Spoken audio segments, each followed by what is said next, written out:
Amis de TVADP, bonjour et bienvenue dans cette nouvelle émission du Puzzle de la vérité. Alors aujourd'hui est un jour pas comme les autres parce que le sujet que je vais aborder avec mon invité du jour est très particulier, mais je vais déjà appeler mon invité qui s'appelle Julien Didier Garofalo. Bonjour, monsieur Julien Didier Garofalo. Bonjour Christophe et bonjour à toutes les personnes qui nous reprennent en direct donc, ou en différé, comme tu veux. Voilà, bonjour, Donc, il y aura beaucoup de monde.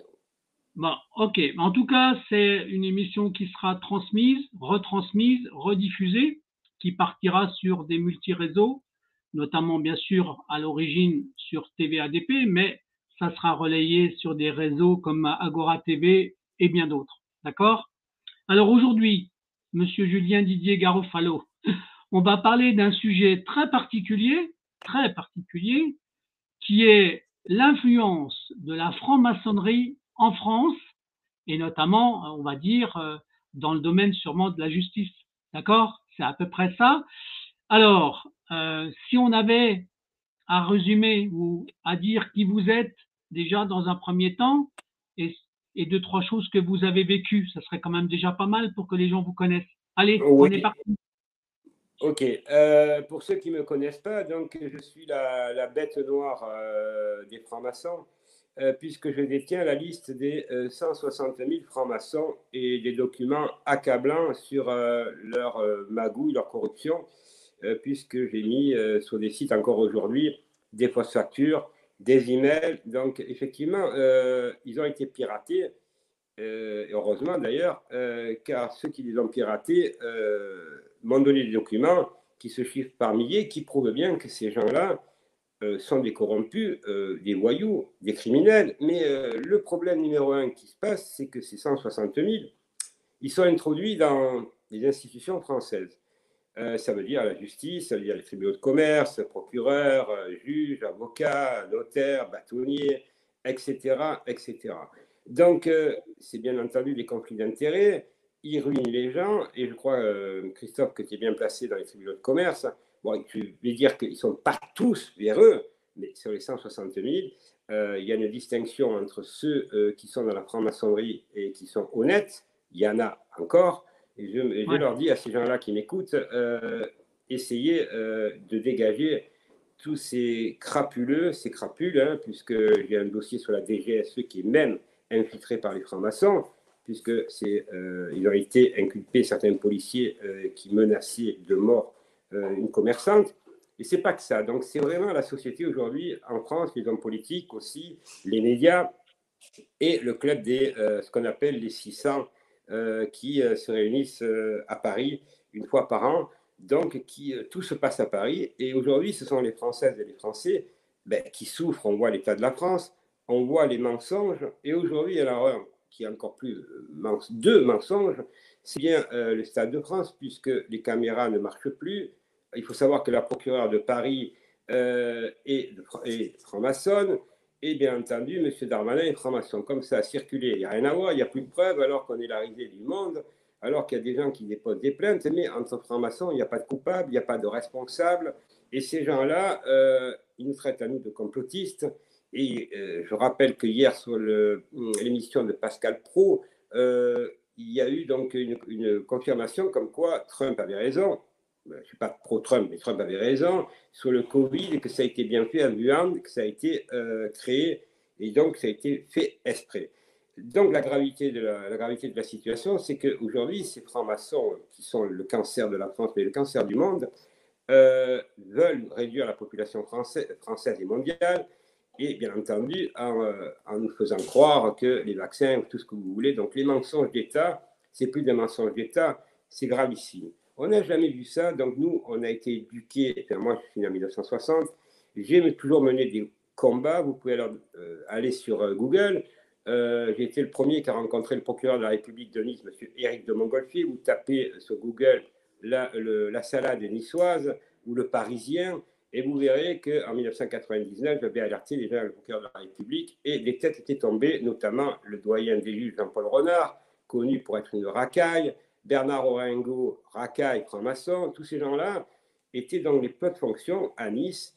Et effectivement, j'avais demandé à Madame Elisabeth Guigou, qui s'est franc-maçonne à l'époque, de faire une inspection générale des services judiciaires, et donc qui avait été diligentée par Paris. Et ça m'avait donné largement raison, puisque j'avais gagné mes procès. Mais dernièrement, après des années de combat, bien entendu, je vais essayer de couper pour que vous compreniez mieux ce qui s'est passé. Il y a un an, donc un mandat d'arrêt international est jeté à mon encontre, et je me retrouve donc en prison, puisque les francs-maçons de la principauté de Monaco, qui sont en magouille avec les francs-maçons français, puisque les magistrats à Monaco sont français, voulaient ma peau. Malheureusement, j'ai gagné un procès. Vous pouvez aller sur Google, vous avez l'article qui est fracassant et qui résume très bien que j'ai gagné le combat. Donc, on peut dire qu'il y a aussi des magistrats, puisque Aix-en-Provence, il faut savoir, quand j'ai été jugé par la chambre d'instruction, c'est l'endroit en France où il y a le plus de francs-maçons pratiquement.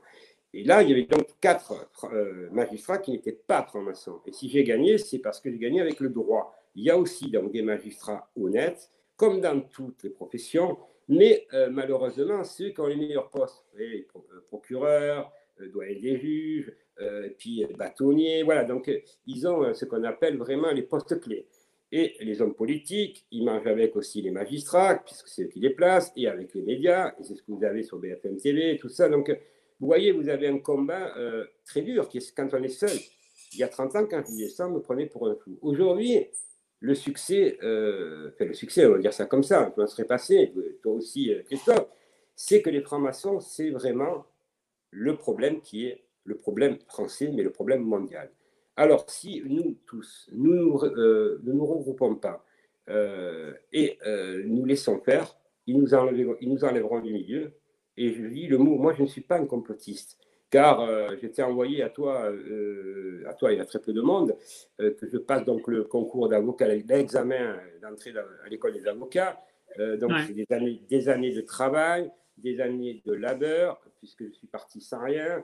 J'avais pas de bac, capacité, licence, master 1, plusieurs master 2, thèse. Donc voilà, ma passion, c'est de défendre les gens. Mais malheureusement, aujourd'hui, tout est gangréné, c'est le mot. Tout est gangréné. Alors, comment on peut faire? Il faut se regrouper, il faut rien lâcher. Et nous allons gagner la partie. Parce qu'aujourd'hui, on voit bien que l'histoire, par exemple, du Covid, on apprend que c'est les Chinois qui l'ont créé avec des criminels, ce Covid-19, et non pas l'Institut Pasteur. Voilà, je ne vais pas aller trop loin là-dessus, mais voilà, ils sont allés jusqu'à me mettre en prison. Alors, je dis à certains lanceurs d'alerte qui ils sont sur YouTube ou qui sont sur des qui vont à la télévision, ceux-là, je m'en méfie parce qu'il ne leur arrive jamais rien. Quand vous êtes la tête brûlée comme moi, vous le payez très cher, hein, soit votre vie professionnelle, soit les menaces de mort, surtout.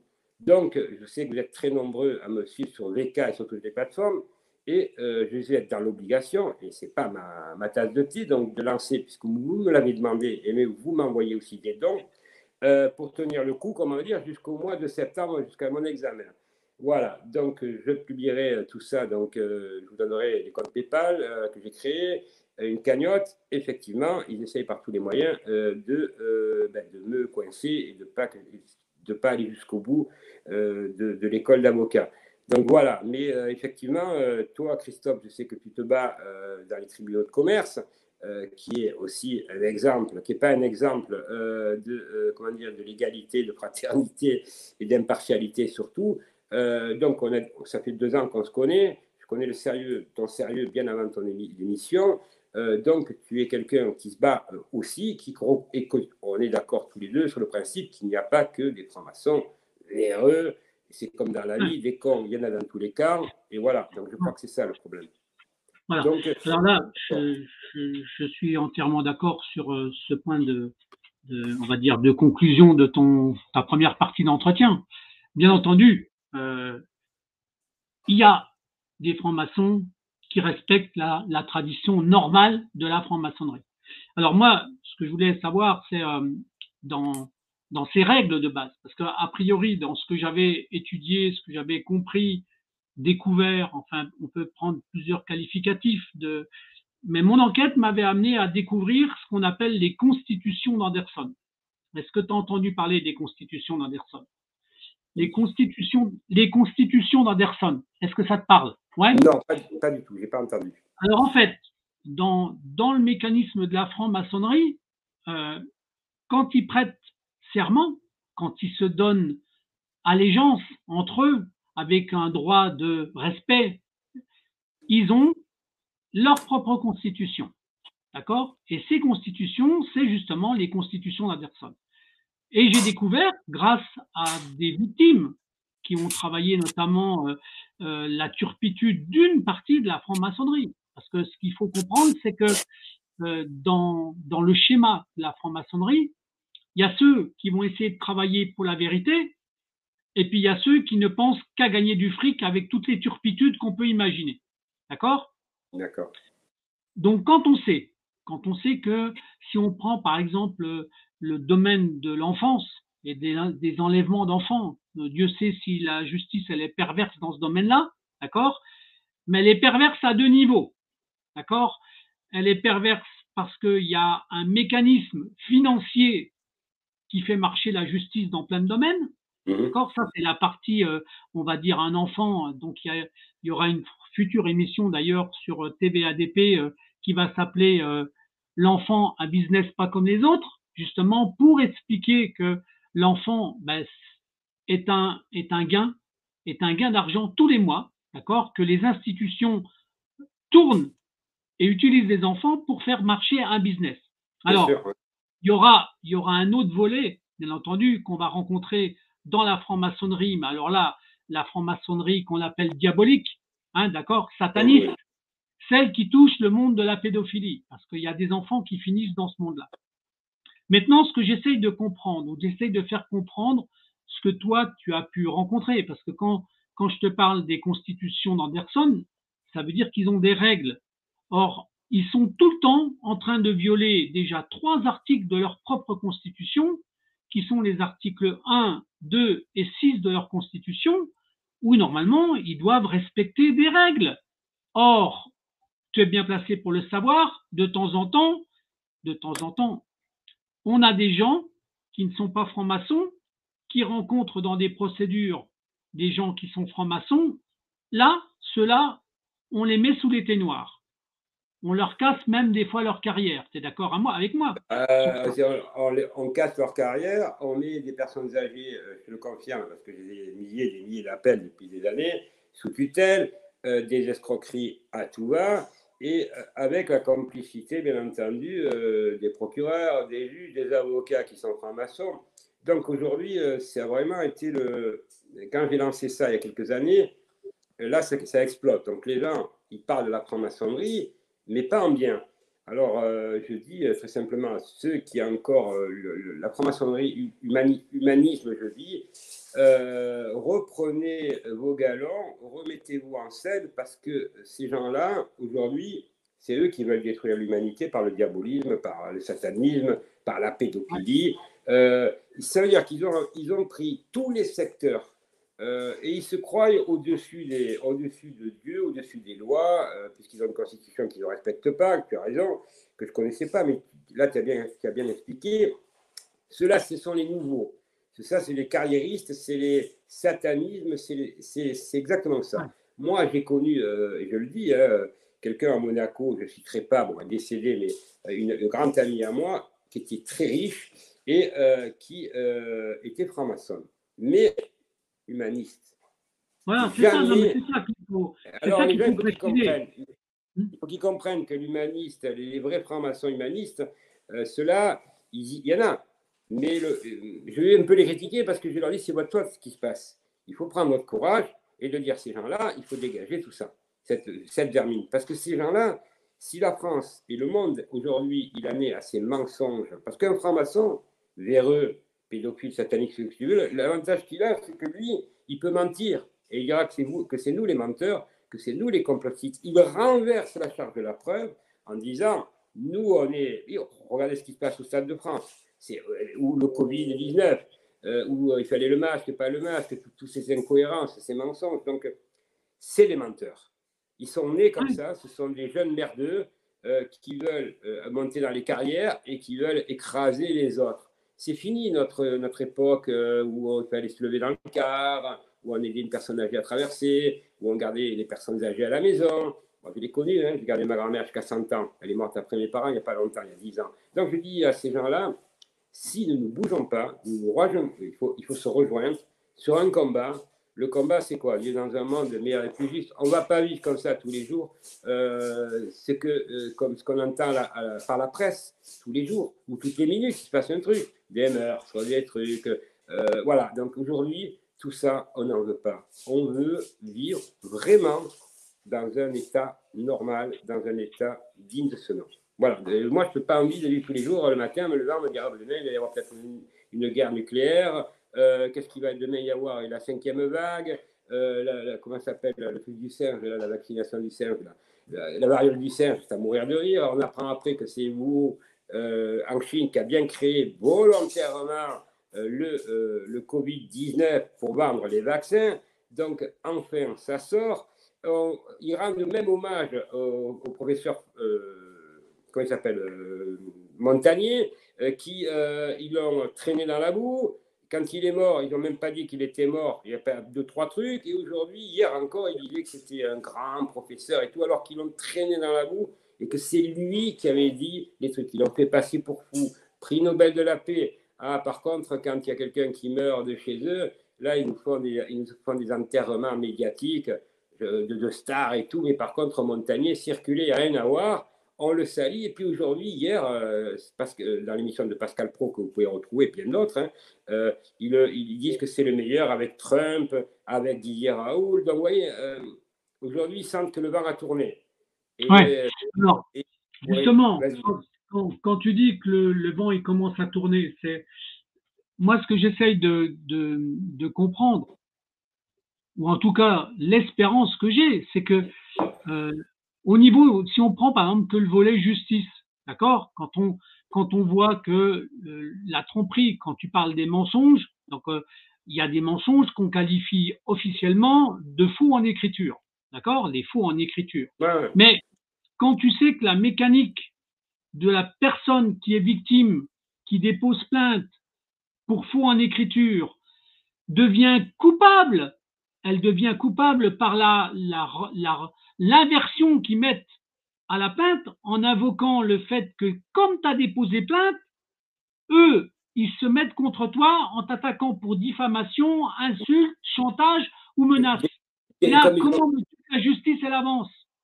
Eh ben, c'est comme ce qu'ils m'ont fait à Aix-en-Provence quand ils m'ont mis en prison. Ils m'attaquaient de 5 chefs d'inculpation et la chambre d'instruction, c'est un fameux magistrat honnête, on dit Garofalo, il n'a rien fait, c'est des chefs d'inculpation ou d'accusation mensongers. Il m'avait menacé, chantage, diffamation, dénonciation calomnieuse. Donc, systématiquement, ils veulent te faire peur, ils t'attaquent. Ouais, bien sûr. Par ce contre-pouvoir. Puis toi, quand tu déposes plainte, il faut déjà que tu attendes 3 mois, que le proc qui t'écrive ou qui ne t'écrive pas. Après, il faut aller chez le juge d'instruction. Il y a la caution ou pas la caution. Il peut dire s'il est recevable ou pas recevable. Circuler à rien à voir. Après, tu as les procès si ça se fait. Après, tu as appel, ta cassation. Tu ressors de là, tu as 10 ans, 15 ans. Entre-temps, eux, ils ont le pouvoir. Toi, ils t'ont broyé, broyé comme je le vois. Ce sont des millions de personnes, moi. Des milliers de personnes qui m'ont écrit, qui me téléphonent, j'ai les boîtes pleines, les gens, ils n'en peuvent plus. Et ils sont bloqués parce que même s'ils veulent redéposer une plainte auprès du procureur parce qu'on lui a fait un faux, le procureur, c'est l'ami de l'autre, c'est le frère de l'autre, comme tu as dit. Tout simplement, il y a entre les frères, on sait très bien dans la Constitution, la fameuse Constitution, la seule chose qui respecte, c'est les degrés. Le 33e degré est le plus haut, l'autre en dessous, ben, il va écouter, voilà, avec son tablier. C'est ça la société, c'est cette secte. C'est cette secte avec des tabliers qui décident que si nous, on va mourir, on va manger, on va sortir. Il faut arrêter. Moi, je ne l'ai jamais vécu. Voilà. Alors, je voudrais te parler d'un sujet que je rencontre assez souvent et je pense que au regard des fichiers de francs-maçons véreux, méchants, qui gravitent autour de certains dossiers, je me suis aperçu qu'il y avait un outil qui devenait de plus en plus vicieux dans la manière de contrer quelqu'un qui se plaint. Donc, un justiciable maintenant qui est trop révolté, qui conteste trop finit par être attaqué par le mécanisme de la psychiatrie. Ouais, ben oui. Est-ce que Oui, tu as remarqué ça? Est-ce que tu as remarqué que maintenant, tu avais des gens qui étaient menacés d'être internés parce qu'ils étaient trop virulents dans leur manière de contester le sinistre qui vivait? alors, je vais répondre à ta question. Pourquoi ils veulent interner et pourquoi ils ont décidé cette stratégie par rapport à des procès. Les procès, c'est public. Ça fait scandale. Ou tu as tort ou raison, mais tu auras plus tort que raison, mais c'est public. On t'interne, c'est fini. On t'a mis dans un lit, on te pique. Et là, avec ce qui te pique, je sais parce que j'ai un ami qui est vraiment malade, mais lui, ouais, il a juste raison.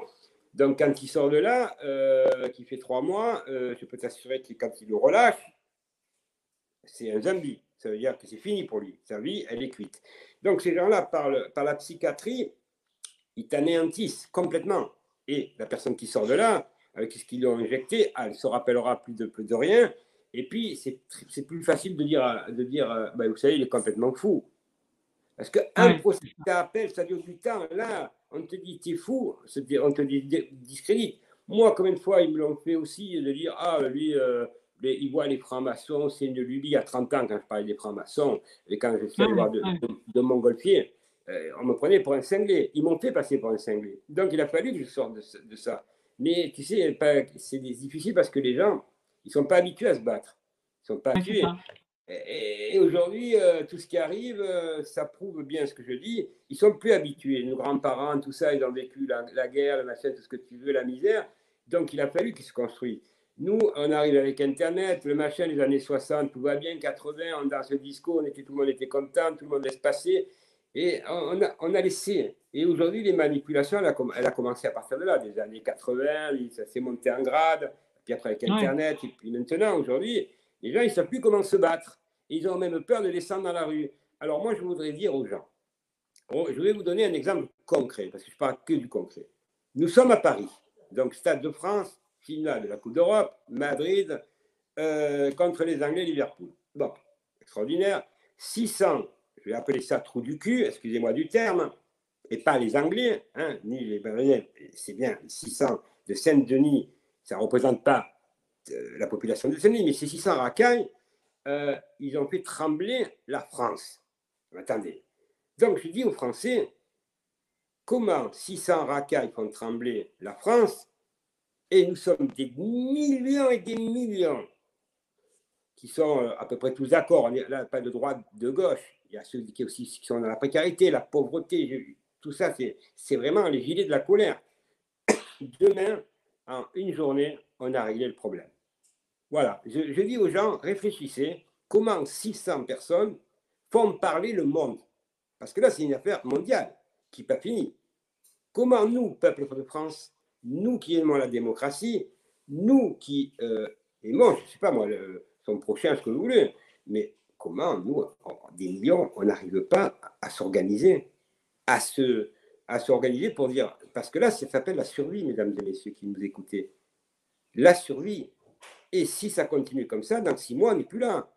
Parce que qui vous dit qu'avec M. Macron qui nous raconte que Poutine, ils vont lui serrer, alors que c'est Poutine avec les grains de demain qui peut dire demain, comme il le dit d'ailleurs, ben, j'envoie pas le blé, comme ça la planète elle crève de faim. Et puis la France donne des armes parce que l'OTAN, c'est les Américains qui foutent la merde en Europe. On livre des armes à l'Ukraine, en sachant que l'Ukraine, c'est quand même le pays le plus corrompu du monde. Et parce que renseignez-vous, le président ukrainien, l'actuel, c'est le plus grand corrompu, qui a mis ses comptes bancaires en principauté de Monaco et qui donc continue dans ses délires. Donc il protège une racaille qui aujourd'hui sont prêts à faire les Russes, à faire partir un missile, ce qu'on appelle pas nucléaire, mais qui peut tuer demain 15 000, 20 000, 30 000 personnes. Mais ça sera fait en Europe. Les Américains seront tranquilles là-bas, tranquillement. Je connais bien l'Amérique parce que j'ai ma famille en Amérique, donc je connais bien le sujet. Les Américains, l'OTAN, c'est les fouteurs de merde. Et rappelez-vous ce que le général de Gaulle, on l'aimait ou on ne l'aimait pas, mais il était contre eux, il était contre les Anglais, qui foutaient le bordel aussi, parce qu'ils sont pro-américains. Voilà où on va. Nous, on ne veut pas la guerre, mais on livre les armes à côté, et Poutine, il a raison. Il va pas se laisser faire. Il est en train d'écraser tout le monde. Et le jour où ça nous touche, nous, ça ne va pas être la même rigolade. Parce que c'est là, on est en pénurie. Pénurie, je ne parle même pas de l'inflation. Rappelez-vous l'inflation. Vous croyez que la France va durer comme ça longtemps? Là, les prix augmentent. Les gens qui ont que 900 euros, 1000 euros ou même 2000 euros, on ne va plus arriver à vivre, plus arriver à manger. Donc, ils continuent leur plan, l'ordre mondial. Et moi, je ne suis pas, je vous dis, un complotiste. L'ordre mondial, c'est quoi? C'est de nous éliminer, puisque ce n'est pas des théories, ce sont des chiffres qui existent, qui disent tout simplement que nous sommes trop sur la planète, tous ces sataniques là, Bill Gates et tout, parce qu'ils sont tous ramacs, et qui veulent nous dégager comment? Il faut qu'ils trouvent. Alors, l'épicure, ça n'a pas marché, ils ont vu qu'on était moins cons, mais il a fallu du temps quand même pour le voir. Et aujourd'hui, on va à la famine, comme ça, tout le monde crève la faim, il y a une guerre civile. Alors, moi, je suis pas pour la guerre, mais quelle est la solution? Les laisser continuer comme ça, ne pas aller voter parce que, et c'est vrai que les gens disent que les votes sont truqués en France, puisqu'il y a quand même 18 millions de personnes qui n'ont pas voté, laisser des guignols, que ce soit Marine Le Pen, le Mélenchon, tous ces partis politiques qui sont républicains, mais je vous rappelle que la République française, c'est la République des francs-maçons, la République des francs-maçons. Les philosophes des Lumières, hein, c'était eux qui étaient tous francs-maçons, mais c'était des francs-maçons humanistes, il ne faut pas confondre. Et ça s'est transformé avec la Troisième République, surtout la corruption et toutes les dérives ont commencé là. Et les Français, à partir de la Troisième République, ont laissé faire les choses et ont laissé toujours la droite, la gauche, et je te revote, et je te revote pas, et je te revote, et je te revote pas. Donc voilà. Alors aujourd'hui, la France a des voyous et des criminels à la tête de l'État français, et, pareil dans les autres pays du monde, parce qu'ils sont tous pareils. C'est à nous aujourd'hui à se prendre en main. Parce que, marquez bien ce que je dis, hein, ça ne va pas durer la fin de l'année. Voilà, ça ne peut pas durer comme ça. Parce qu'il va y avoir la famine, la pauvreté, et ci et là. Alors si vous avez envie de vivre dans un monde où le matin, on ne sait plus si on doit aller au supermarché faire une razzia ou si le sel il est à 15 euros le petit truc, voilà, alors, vous choisissez. C'est-à-dire que si on se laisse faire, ils vont nous exterminer. Pas dans 10 ans, on n'aura pas le temps, l'écologie, le machin, ça c'est que les conneries, on n'aura pas le temps, ils vont nous éliminer avant. Ça s'appelle une extermination au sens du terme. Et c'est surtout les francs-maçons, cette nouvelle génération, je veux dire depuis les années, puis que j'ai rencontré de Montgolfier, c'était en 1999, depuis les années après 2000, ça a basculé, c'est devenu cette franc-maçon spéculative de voyous, de criminels, et les autres, les humanistes, ils se sont laissés faire, et c'est eux qui ont pris le pouvoir au sein des loges. Parce que les loges, bien entendu, il y a des loges différentes, il faut bien comprendre, et ce que tu expliques avec la Constitution, Christophe, c'est excellent, c'est plus pareil. Chacun dans leur truc, c'est des loges différentes. Vous avez les diaboliques, les sataniques, les pédophiles, c'est normal, hein, les enfants, regardez, quand vous avez comment ils s'appellent, des viols circuler, rien à voir, c'est toujours pas eux, ils sont tous ramacs. Hein. Après, la pédophilie, l'autre, je ne sais plus comment il s'appelle, celui qui était à la télévision, qui s'était fait faire des fellations par son petit-fils. Donc, voilà, je veux dire, bon, si vous acceptez ça, et que ces gens-là, en plus, parlent à la télé, et ils nous donnent des leçons de morale. C'est-à-dire, ils vous disent, ah, à vous, attention, et puis on apprend qu'ils violent les femmes, les enfants, les attouchements sur les enfants. Non, voilà. Alors, cette société, moi, j'en veux pas. Il ne me reste pas longtemps à vivre. Il me reste peut-être, allez, si je suis en forme, 15 ans, 20 ans. Mais avant de partir, j'irai jusqu'au bout. Et s'il faut que je parte avant, je le dis aux gens, hein, j'ai peur de rien. Voilà. Moi, ils me menacent gravement. Hein. Je suis obligé tu le sais, Christophe, de me déplacer systématiquement. Oh, systématiquement pour être tranquille. En plus, je dois réviser l'examen d'école d'avocat, très difficile, donc il me faut 2-3 mois, et en plus, je continue le combat. Donc les journées, effectivement, c'est du 20 heures par jour. Mais ils ne gagneront pas la partie. Parce qu'aujourd'hui, on est de plus en plus nombreux, et surtout toi, Christophe, toi, comme d'autres lanceurs d'alerte, on arrive à être écoutés maintenant, et on arrive à rassembler, parce que ce qui est important, c'est que nous tous, droite, gauche, on s'en fout de tout ça, c'est terminé, ça n'existe plus, ça.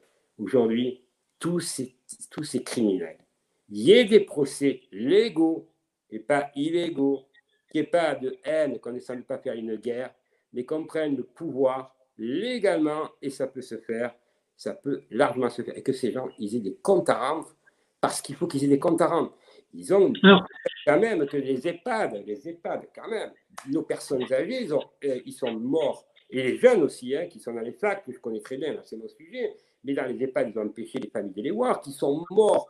En plus, on les maltraitait, parce que maintenant, ça sort les EHPAD, mais aussi qui sont morts de maltraitance et pas du Covid, parce que si on écoute le gouvernement, ils étaient tous morts du Covid, ce qui est faux, les personnes âgées mortes de toutes les maladies, il n'y a pas que du Covid. Et ces gens-là, nos personnes âgées, qu'on dit qu'il faut avoir de la morale, les personnes âgées et jeunes, les jeunes, ils faisaient les poubelles pour manger, ils ont tous arrêté leurs études, et les vieux, ils sont morts comme même pas des chiens, dans des sacs plastiques. Rappelez-vous de cette image. Dans des sacs plastiques, avec marqué surtout le mot Covid. Voilà, c'est ça que vous voulez? Alors, si vous voulez ça, eh bien, il faut rester à la maison, il n'y a pas de combat à avoir, et ils nous auront. Maintenant, moi, je pense que nous sommes la majorité de gens conscients, et encore, je le pense, ben, nous commençons à bouger. Moi, je le vois sur VK, sur mes plateformes, avec toi, Christophe, avec tout le monde. Je dis, il y a quand même encore des gens qui en ont encore dans le pantalon, parce que là, il faut en avoir dans le pantalon. Alors, de toute façon, je m'adresse à vous, mesdames et messieurs.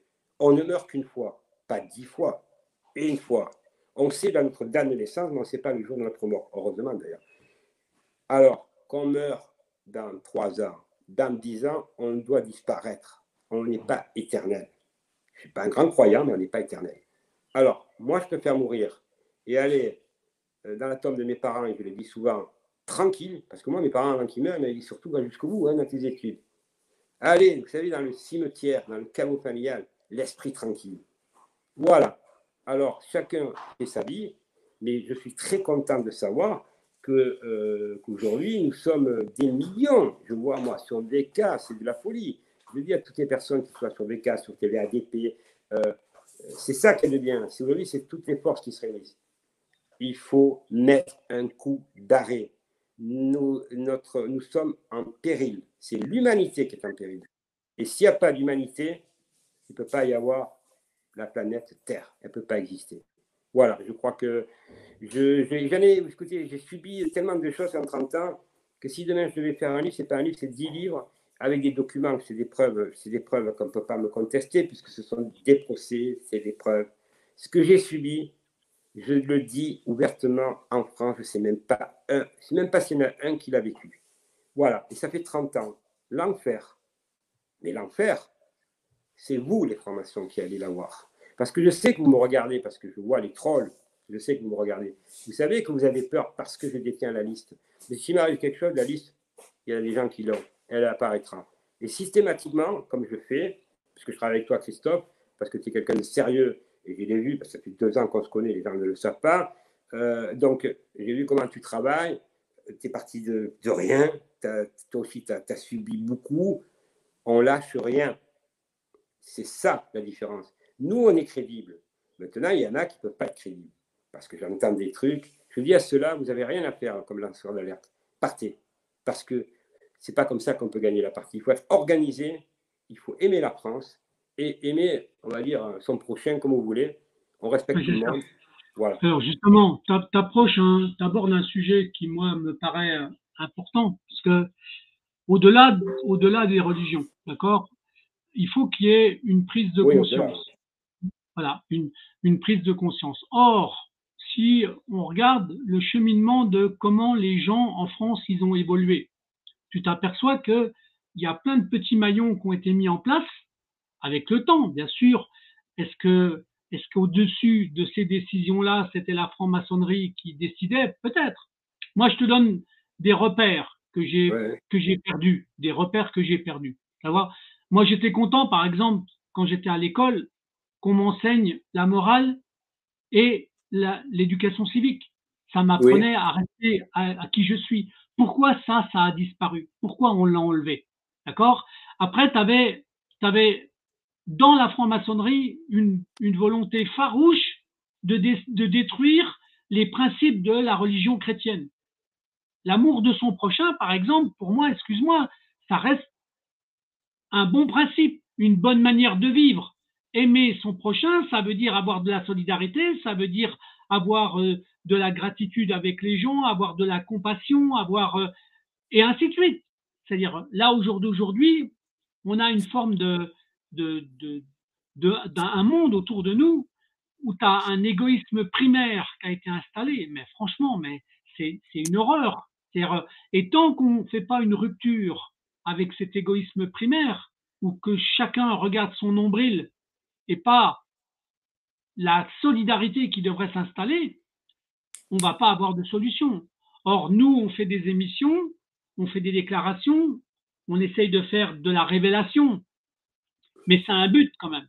J'espère que tu es d'accord avec moi, c'est qu'on doit être des messagers pour que la lumière, pour que la sagesse puisse revenir. Alors évidemment, on espère la justice. Bon, mais comme la justice en France, elle est grandement pervertie, et je vais te donner un exemple concret que j'ai constaté par rapport à mon enquête dans les tribunaux de commerce pendant 20 ans, pratiquement. D'accord? Et là, je le dis, je le répète, mais c'est un maillon qui est très simple à comprendre. Les mandataires liquidateurs, ils sont que 400 ou 450 en France, d'accord? Mais quand ils bousillent les entreprises, ils ruinent les entrepreneurs, on leur vole tout leur patrimoine. Ce que je trouve gravissime, au-delà d'avoir volé les entrepreneurs, c'est que, par exemple, tous les biens immobiliers, les maisons, les propriétés de terrain, les mandataires judiciaires liquidateurs vont les vendre en priorité à des juges, à des procureurs et à des présidents de cour. Comment veux-tu après que quelqu'un qui aura acheté à l'encontre des intérêts de la personne qui est la victime, qui aura été spoliée, comment veux-tu après qu'un juge, il ait l'autorité sur le mandataire qui lui aura fait faire une affaire? Mais oui, mais on en revient, je dis aux gens, ils me disent souvent, mais quelle est la solution? Je dis aux gens, la solution aujourd'hui, le constat, je le répète, la République, c'est la République des francs-maçons. Politique, et qui après descend comme l'arbre sur les autres institutions. Donc ils sont même dans le privé aussi maintenant, dans l'éducation nationale, bâtonnier, tout ça, voilà, on le sait tout ça. Non, mais ils ont vraiment pris tous les secteurs. Et ils mettent à leur tête des secteurs, les chefs, tous des francs-maçons. C'est pour ça que je les connais par cœur, même avec les listes, sans les listes, mais donc je connais bien le système pourri. Et donc dans une société pourrie, vous ne pouvez pas casser l'œuf, l'omelette, dire une omelette sans casser des œufs, quoi, on va dire. C'est ça le truc. Donc aujourd'hui, la seule solution, on ne peut pas, ils ne vont pas se déjuger eux-mêmes. Regardez l'histoire de Darmanin, violeur, pas cambrioleur ou pas cambrioleur, ce que vous voulez, il n'a jamais rien fait. Sarkozy, il ne va jamais en prison. Guéard, jamais en prison. Hortefeux, jamais en prison, alors qu'ils sont condamnés et ils passent sur les plateaux de télévision et ils sont payés, il faut bien le savoir. L'autre, le Karim Machin sur CNews, qui a été condamné dernièrement, il a volé une association, mais ils sont tous francs-macs. Et donc, ces francs-maçons-là, on les invite sur les plateaux de télévision. Alors, les gens, c'est pour ça que vous ne comprenez pas, mais tous ces gens-là sont francs-maçons. Tous ces gens qui sont invités, même sur CNews, même sur ce que vous voulez, sur BFM, le pire, c'est Canal+, alors ils sont infectés de francs-maçons.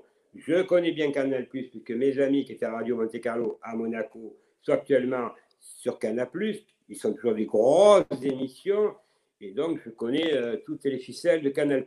Donc le Canal+, ça part du chef jusqu'au petit, il faut qu'ils soient tous francs-maçons. Là, il n'y a pas de francs-maçons, vous n'êtes pas franc-maçon, vous ne rentrez pas à Canal+, même si vous êtes nettoyeur. Vous voyez, donc c'est vraiment l'esprit franc-maçon.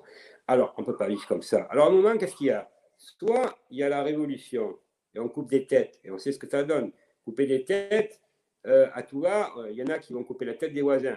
Donc, et après, c'est pire parce que dans les révolutions, c'est toujours ceux qui se cachent derrière, qui montent à la surface, et ceux qui étaient devant, qui se prennent des coups, circuler, c'est eux qui n'ont plus rien à dire. Donc, les révolutions, ça ne sert à rien. Mais et puis, ça servirait à quelque chose si les petits comprendraient, ceux qui sont devant, qu'il ne faut jamais être devant, il faut être toujours derrière. Et eux, ils ont tout compris. C'est pour ça que toutes ces révolutions, comme vous avez en Tunisie, tout ça, n'ont servi à rien, parce qu'ils remettent des corrompus, circuler, les autres, ils vont se battre. C'est pas ça qu'on veut. Nous, on veut changer une société. Alors, soit on fait une révolution, soit on la fait légalement. Moi, je pense qu'il faut la faire légalement. Alors, la faire légalement, ça veut dire quoi? Ben, ça veut dire qu'on peut la faire légale, se regrouper des millions de Français, puisque 600 voyous font trembler la planète, Paris et la planète, parce que c'est ça qui est intéressant. On en parle dans le monde entier de 600 racailles de Saint-Denis. Je crois rêver. Alors qu'il y a des millions, des dizaines de millions de Français qui aujourd'hui, avant et aujourd'hui encore plus, crèvent la dalle, l'inflation, le machin, les personnes âgées qui font aussi les poubelles, hein, les jeunes aussi qui font les poubelles, ceux qui dorment dans la rue, ceux qui dorment dans les voitures, bah, c'est le bordel. Vous voyez le bordel, la fin du monde. C'est là la fin du monde, c'est pas plus tard. Quand un pays n'est pas capable de donner à manger à son peuple, comme M. Macron avait promis qu'il n'y aurait plus de pauvres. Par contre, et là je vais être très dur, c'est pas avec les Ukrainiens que je vais être très dur, parce que j'ai à la fac de droit de Nice, je suis avec des Ukrainiennes, beaucoup de filles ukrainiennes travaillent à la fac de Nice, mais bien avant les conflits, et pour devenir avocate, c'est des tronches, des travailleuses. Donc je le confirme, il y a aussi des bosseurs. Mais on fait venir 5 millions d'Ukrainiens en France, je ne sais pas combien, et là on libère des centaines de milliers d'appartements, 100 ou 200 000, je ne sais pas, des milliers d'appartements. On leur file 1 200 euros. Si on a l'argent, moi je veux bien qu'on les aide, c'est normal, il y a une guerre, on est solidaire, il faut. Mais je donne tout aux uns et rien aux autres. Mais les autres, c'est le peuple de France. C'est celui-là qui vote. On ne peut pas respecter une société si à notre propre peuple, on ne donne pas à manger. Moi, je donne à manger à tout le monde. Je ne regarde pas. Mais d'abord, avant de faire venir des millions de personnes dans des pays, il faut d'abord être propre. Alors, c'est à nous. On ne veut pas aller dans cette société-là parce que ça ne va pas s'améliorer, puisque l'inflation va continuer. Inflation, plus de blé, l'essence, ça va exploser. Toutes leurs blagues, on sait où ils veulent en venir. Donc, c'est maintenant nous réunir et demain faire légalement. Oui, on peut, mais pas comme des voyous. À Paris, oui, Paris, par exemple. Ouais, à côté de Saint-Denis, hein, 2 millions de Français qui bloquent Paris. Assis, bloquent Paris, plus personne ne sort. Et Paris, c'est là que se prend la décision. C'est pas en France, c'est pas où tu es, Laval, la Bretagne, Perpignan, tout ça. Non, non. Comment ça s'appelle? Les forces vives, pour eux, les francs-maçons, c'est Paris. Ils décident des lois, ils décident de tout. On bloque Paris à 2 millions de personnes, eux crèveront la faim. Mais c'est pas grave. Et Rungis aussi, c'est pas grave. Parce que c'est eux qui emmerdent le peuple français. C'est Paris, les Parisiens et les bobos qui emmerdent les dizaines de millions de Français qui crèvent la dalle. Alors, c'est 3 jours en bloc Paris et vous allez voir que ça va aller très vite. Le scandale mondial, pas besoin d'aller machin, personne ne nous frappera, ils ne tueront pas la police parce qu'il y a aussi des policiers qui ont compris avec l'armée, les gens de l'armée que bon, au bout d'un moment, il ne fallait pas aller contre le peuple. Je n'en dirai pas plus là-dessus. Après, des cons, il y en a partout, autant dans la police que dans la vie active. Hein, il n'y a pas besoin d'être. Voilà, donc moi, je ne fais pas de haine ni avec les uns ni avec les autres. Je dis simplement que vous soyez policier à 2 000 euros par mois ou municipaux 1 500 ou 1 300 euros, ou ce que vous voulez. On a tous un idéal. On va voir nos enfants tranquilles, nos personnes âgées, mourir en paix. Et là, on ne va pas se tuer entre nous. Ça arrangerait ce système pourri. Voilà. Maintenant, c'est à nous à trouver la solution, le légal. Et c'est pour ça que je lance sur un appel sur VK, sur toutes mes plateformes. Maintenant, il faut se réunir autour d'un projet parce qu'il y a les élections là, dimanche. Ça va être encore une mascarade parce que c'est tous les mêmes. Et est-ce que les Français sont prêts à voter comment on s'appelle ça, des gens qui sont des candidats citoyens? Je ne le crois pas encore parce qu'ils n'ont pas l'argent pour se faire connaître. Il faut les affiches, je connais tout ça. Donc, il faut quand même des moyens. Donc, c'est aussi notre faute, parce que quand il y a des candidats citoyens qui se présentent, ils ne passent pas. Donc, je dis aux Français, souvent, il faut aussi que nous-mêmes, on soit responsables.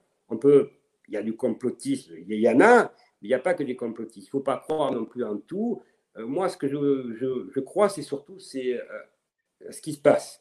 Je vois les choses. Quand je prends des coups, je prends des coups, je me rends compte. Quand j'attaque, j'attaque.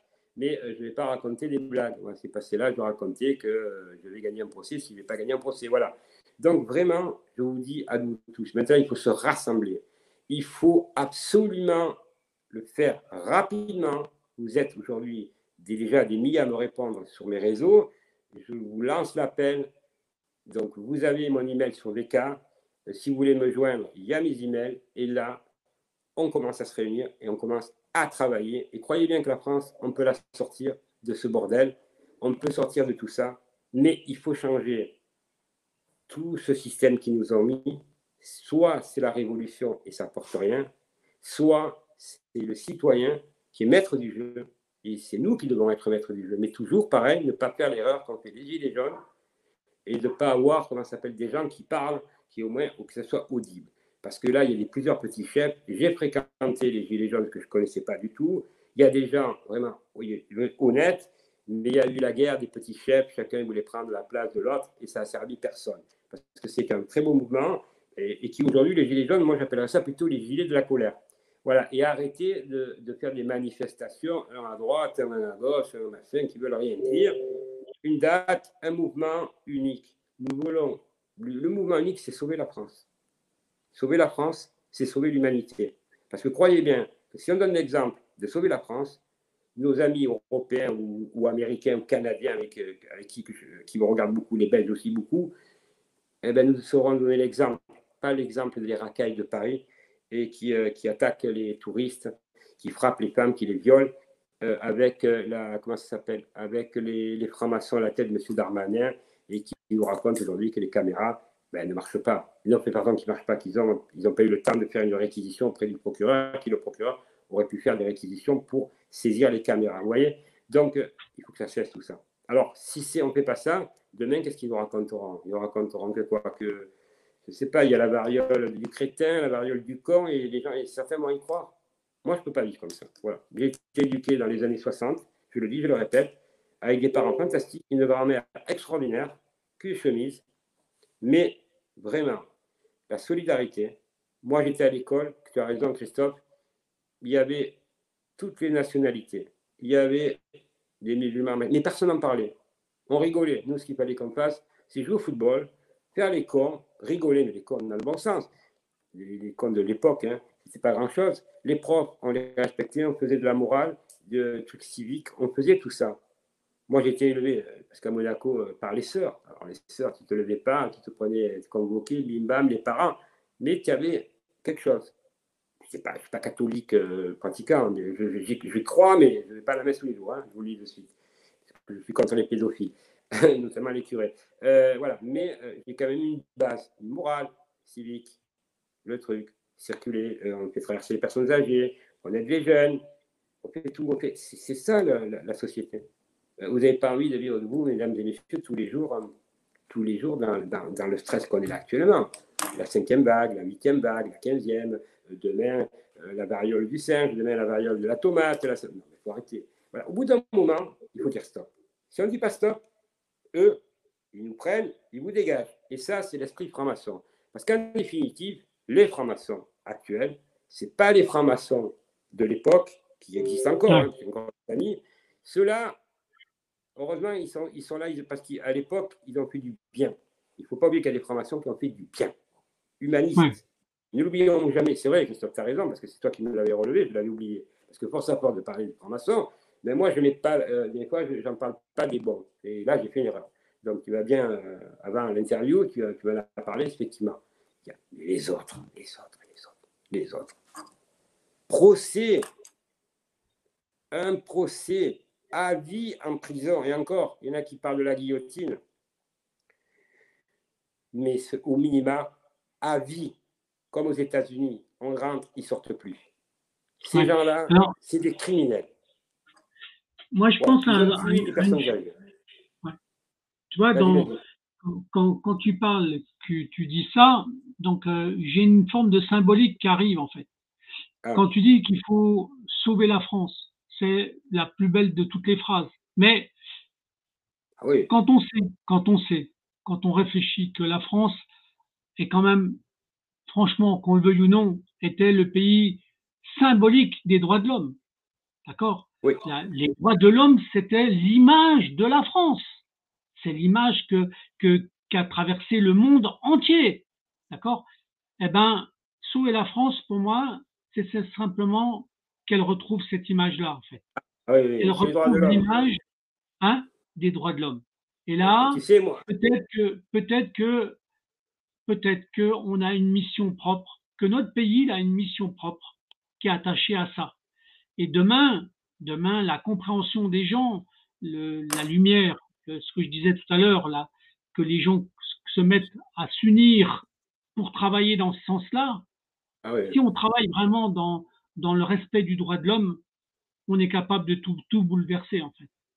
Et tu sais, je vais te dire, moi, j'ai la fac de droit, la première des choses que j'ai fait, puisque par ma mère, je suis de nationalité monégasque, mais par mon père, qui a été champion de France avec l'AS Monaco, nationalité française, donc toute ma famille est en France, mais j'ai hérité à l'époque de la nationalité de ma mère, de la nationalité monégasque, mais ça ne voulait pas dire grand-chose. Et comme je suis né à Monaco, et que mon père, en tant que footballeur, a rencontré ma mère à Monaco, donc effectivement, voilà. Mais ma jeunesse, je l'ai vécue à Agde, Montpellier, Béziers, Florensac, Pomerol, puisque mon père a 11 frères et sœurs, plus mes cousins. Donc je m'adresse à mes cousins, j'espère qu'ils vont me contacter, parce qu'on est nombreux en France, Garofalo. Voilà, donc je dis simplement à tous ces gens, vraiment que vous nous écoutez, on n'est pas des voyous, on est des gens sensés. On veut, tu as raison, tu as dit ce mot, sauver la France. Parce que si on ne la sauve pas, on y va, on est indétachable. On ne peut pas nous détacher de ça. Sauver la France, ça veut dire le mot, que ça ne peut pas aller. Et on le voit tous les jours par cette violence, par la violence, puis les hommes politiques, comment ils se comportent. C'est d'abord eux qui devraient donner l'exemple. Mais comme la tête, elle est pourrie, le bas ne peut pas aller. Donc avant, à l'époque, c'était le contraire. C'était le bas, on est là, et puis on remontait, il fallait se faire une situation. Et moi, à Monaco, qui était un régime catholique, toujours d'ailleurs, sur le plan constitutionnel, donc j'ai appris que certaines choses, bien entendu, ils n'avaient pas la science infuse sur tout, mais quand même, on a quand même une éducation. Moi, je ne pourrais pas, demain, je le vois, hein, quand il y a des personnes âgées qui passent, ben, je les fais traverser. Et on me dit, ah, c'est presque, c'est pas normal. Non, non, c'est normal, ça fait partie de l'éducation que j'ai eue. Et aujourd'hui, on a renversé. Alors, la République, c'est quoi? C'est les philosophes des Lumières qui ont fait la Révolution. C'est Diderot, Rousseau, parce que c'est ce qu'on apprend à la faculté de droit. La première des choses, c'est l'histoire du droit. Donc, c'est ces gens-là. Et n'oublions pas, je rappelle quand même ces gens-là, qui avaient remis en cause la royauté et qui avaient donné des droits, je rappelle quand même à l'époque, en 1789, aux animaux. Ça, vous ne le savez pas, parce que j'ai fait une thèse. Donc, c'est les philosophes des Lumières qui ont dit, eh ben, les animaux ont aussi une âme, un truc, un machin. Donc, c'était des humanistes. Et en même temps, après, le droit de l'homme, comme tu dis, la déclaration. Donc, ils ont vu vraiment large. Et eux ils avaient vraiment l'humanisme. Il y avait trois trucs. Les animaux, les êtres vivants, animaux, les humains et les végétaux. Pour eux, c'était indissociable. Ne l'oubliez jamais. Et aujourd'hui, ça se répercute parce que les végétaux, c'est l'écologie. On l'a brûlé. On a fait de la terre une poubelle. Et regardez, les trois, sans les trois, on ne peut pas. On ne peut pas vivre. On est indissociable. Et aujourd'hui, ces braves gens, ils ont tué la terre. Ils l'ont tué. Ils nous ont divisés pour mieux régner. C'est à nous à être plus forts. Et n'oubliez pas ce que disaient toujours, les gens le disent toujours, hein, le bien triomphe toujours du mal. Et moi, mon combat, quoi qu'ils disent, il n'y en a plus d'un qui se serait flingué, il n'y en a plus d'un qui aurait perdu. 30 ans après, alors je ne sais pas si demain je serai là encore, hein, je ne peux pas vous le dire, parce que les pressions sont énormes, mais 30 ans après, je suis là. 30 ans après, je suis sur YouTube, et 30 ans après, je les fais chier. Ça veut dire encore plus avec YouTube. Alors à l'époque, je n'avais pas YouTube, il n'y avait pas tout ça. Et aujourd'hui, la vidéo m'a permis aussi de permettre de sortir les affaires et de parler avec d'autres youtubeurs comme toi, Christophe, qui se battent. Avant, on ne pouvait pas comment communiquer. Donc, on a quand même aussi Internet qui peut nous servir. C'est à nous à être malins. Parce qu'on ne peut pas, moi, je ne sais pas Christophe, mais on ne peut pas vivre, on peut pas continuer comme ça. Moi, je vois les gens dans la rue, les gens, ils te disent, mais, tu sais, quand je prends les animaux, là, je dis bonjour aux gens. Alors, putain, ils te regardent et te dire que le bonjour, ça fait longtemps qu'ils n'ont plus. Tu le sens dans la rue. Il ne faut pas avoir peur. Est-ce qu'on peut dire aux jeunes qui sont allés chercher, vous savez, des sacs pour aller manger, qui n'ont pas d'aide en plus, ils n'ont pas de revenus, ils n'ont pas de RSA, de machin, de ce qu'on veut, hein, et les vieux, comment ils sont morts, on respecte on respecte notre société. Donc, c'est-à-dire, les jeunes, on ne les respecte pas, et les vieux, on les fait mourir. Et les jeunes, on les fait mourir de faim. Et après, au milieu, c'est nous tous. Vous avez le droit de vous taire, vous restez à la maison, vous avez le masque, les mensonges à tout va. Et voilà. Donc, bon, moi, j'aimerais, je vous le dis honnêtement, que ces gens-là finissent en prison. Parce qu'ils ils ont tué des gens. Okay. Donc là, Julien, on a rabouclé quand même à parler de ça une heure d'entretien quand même, mine de rien, d'accord. Si tu avais un mot de la fin, parce que qui serait la sagesse philosophique de fin de cette émission-là, puisqu'on arrive au terme, d'accord. T'aurais quoi comme message, on va dire, presque subliminal pour qu'il aille dans toutes les pensées des gens qui nous écouteront, en fait. Tu dirais quoi? Tu veux quoi? Tu répètes, quitte à répéter ce que tu as déjà dit, parce que tu l'as dit au cours de l'émission, mais alors, tu peux le rappeler. Hein? Oui, alors le subliminal, c'est que je vous dis, mesdames et messieurs, puisque je passe le concours dans 3 mois, c'est pour moi les 30 ans de combat, les 15 ans rentrent dans les 30 ans, parce que c'est la fac de droit, c'est 15 ans ou 16 ans, j'arrive au bout. Et j'ai mené le combat en même temps. Et croyez bien qu'ils ont tout fait, mesdames et messieurs, pour que je réussisse pas en plus mes diplômes, qui ne sont pas rien. Puisque à mon âge, je suis un des plus gros diplômés en France. Et maintenant, la finalité, c'est de devenir avocat. Pourquoi devenir avocat? Parce que ma mère, qui est décédée il y a 11 ans, elle m'a dit, tu réussiras, tu deviendras avocat, alors que je n'avais pas le bac. Donc, pourquoi je veux devenir avocat? Parce que j'ai vu trop de souffrance. Trop de souffrance. Et je suis arrivé tout seul à monter les étapes. Donc, je dis que tous réunis, tous ensemble, dans un même combat, il n'y a pas de droite et de gauche. C'est le respect, c'est l'humanité, c'est avoir une morale. C'est même pas la religion, je m'en fous de la religion. Mais nous voulons vivre dans un monde meilleur et plus juste. Alors, rejoignez-moi, rejoignez-nous, parce que j'ai beaucoup de gens. Donc, sur mon email, dossier jurisconcept@gmail.com. Et là, j'ai déjà commencé à rameuter beaucoup de gens. Voilà. Maintenant, il faut terminer avec ces hommes politiques. La politique, au sens terme, quand je l'apprends à la fac de droit, politicus, puisqu'à la fac de droit, on ne nous a parlé que de ça en licence, je dis tout simplement que les politiques ont déshonoré la politique. La politique, au sens terme, strict, comme vous voulez, c'est beau, c'est défendre, c'est une mission. Mais ils ont dévoyé le nom politique pour se servir à leur compte personnel. Alors, quand vous employez le mot politique, que je l'emploie moi, ce n'est pas nauséabonde. Je fais de la politique en vous parlant. Christophe fait de la politique. Au sens noble du terme, c'est ça la politique, c'est ça le mot. Mais ils ont tellement dévoyé ce mot. La politique, c'est vous qui lisez les gens. Mais c'est à vous aussi à dire stop à un moment donné quand la personne ne fait pas son travail. Mais c'est aussi notre faute. Parce qu'ils ont été élus et réélus, ces gens-là. Parce qu'on a laissé faire.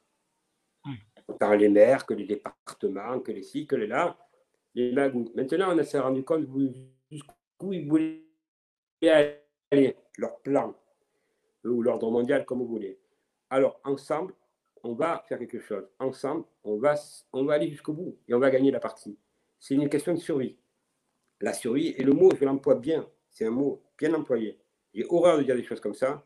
Moi, je ne suis pas votre gourou, je ne suis pas le gourou de qui que ce soit. J'ai simplement des idées. Mes combats m'ont donné raison et j'ai vu l'évolution. Et si je n'avais pas fait ces combats, peut-être un crétin, ou peut-être, je pense, de leur côté ou pas de leur côté, je ne serais peut-être pas le Didier Garoppolo qui se bat auprès des gens qui ont besoin d'aide. Voilà. Je vous dis très sincèrement, ensemble, nous réussirons. Diviser des années, c'est rejoignez-nous, rejoignez-moi auprès de l'email, ou rejoignez Christophe quand il fait ses émissions, parce que nous travaillons ensemble. Nous avons décidé, avec Christophe aussi, moi j'ai Christophe Email, pour des questions, voilà, parce qu'on a besoin de vous donner des informations, mais pas des informations bidons, des vraies informations. Et Christophe, quand il fait ses émissions, je vous le dis, il les prépare. Voilà, Christophe, peut-être que je ne le dis pas, mais moi je vous le dis, il les prépare. Alors on est en relation, il m'envoie les trucs, je réponds, il dit dam dam, bam boum bam. Mais c'est pas du blablabla. Voilà. Alors il prend des coups lui aussi. Hein. Croyez bien qu'il en a pris, il en prend encore, il peut pas encore en prendre. Donc voilà, nous on n'est pas des philanthropes, hein. On est dans le réel. On est avec vous. Alors rejoignez-nous. Je ne sais pas si mon message passera, mais au moins le mot que nous tous, on est d'accord, c'est qu'on veut tous vivre dans un monde meilleur et plus juste, pour nos enfants et aussi pour les personnes âgées, parce que ce qu'on a vu là, c'est pas digne d'une société civilisée, parce que souvent on donne des leçons de morale que là-bas ils ne sont pas civilisés, mais quand on laisse mourir des personnes âgées dans des sacs poubelles et qu'on laisse mourir de faim des personnes normales dans la rue et des jeunes, c'est là de civilisation, je m'en passe. Voilà, je préfère la civilisation de 1960. Merci à tous. Je vous remercie. Ben, écoute, Didier Julien, je te remercie de ce rendez-vous. Hein, d'accord. Et on se dit à une prochaine parce qu'on aura encore des choses à dire. D'accord. OK. En attendant, pour donner l'évolution. OK. Je te remercie beaucoup de ce rendez-vous et je te dis à très bientôt. Merci. Merci. OK. Merci à tous. Merci. Bye bye.